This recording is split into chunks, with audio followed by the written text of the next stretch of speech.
ಸ್ನೇಹಿತರೆ, ಇವತ್ತು ನಾನು ನಿಮಗೆಲ್ಲ ನೆಕ್ ಆ್ಯಂಡ್ ಶೋಲ್ಡರ್ ಎಕ್ಸಸೈಸ್ ಹೇಗೆ ಮಾಡಬೇಕು ಅಂತ ತೋರಿಸ್ತಾ ಇದ್ದೇನೆ. ಫಸ್ಟು ನೀವು ಕಾಲನ್ನ ಸ್ವಲ್ಪ ದೂರ ಅಂದರೆ ಶೋಲ್ಡರ್ ಬಿಡ್ತಿಗೆ ಇಟ್ಕೊಳ್ಳಿ, ಸ್ಟ್ರೈಟಾಗಿ ನಿಂತ್ಕೊಳ್ಳಿ, ನಂತರ ಸ್ಟಾರ್ಟ್ ಮಾಡಿ.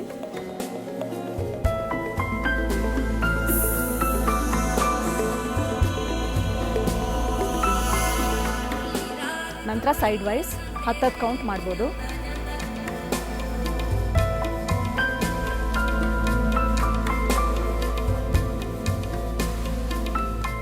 ನಂತರ ನೆಕ್ ರೊಟೇಷನ್. ಈ ರೊಟೇಷನ್ ಮಾಡಿದಾಗ ಆದಷ್ಟು ನಿಮ್ಮ ಕಣ್ಣ ತೆರೆದುಕೊಂಡೇ ಮಾಡಬೇಕು, ಇಲ್ಲಾಂದರೆ ಗಿಡ್ಡಿನೆಸ್ ಬಂದ್ಬಿಡುತ್ತೆ.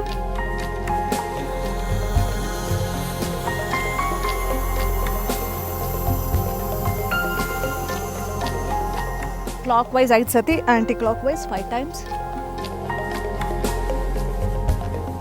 ನಂತರ ಶೋಲ್ಡರ್ ಎಕ್ಸಸೈಸ್ ವಿತ್ ವೇಟ್ಸ್ ಮಾಡ್ತಾ ಇದ್ದೀನಿ. ಇದು 1 kg ಡಂಬಲ್ಸಲ್ಲಿ. ಈ ಡಂಬಲ್ಸ್ ಇಲ್ಲದೆ ಇರೋಂಥವ್ರು ನೀರು ಬಾಟ್ಲಲ್ಲಿ ಸಹ ಇಟ್ಕೊಂಡು ನೀರು ತುಂಬಿಸ್ಕೊಂಡು ಮಾಡ್ಬೋದು.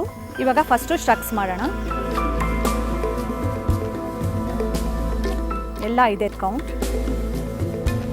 ಸೈಡ್ ಸ್ಟ್ರಕ್ಸ್. Next front.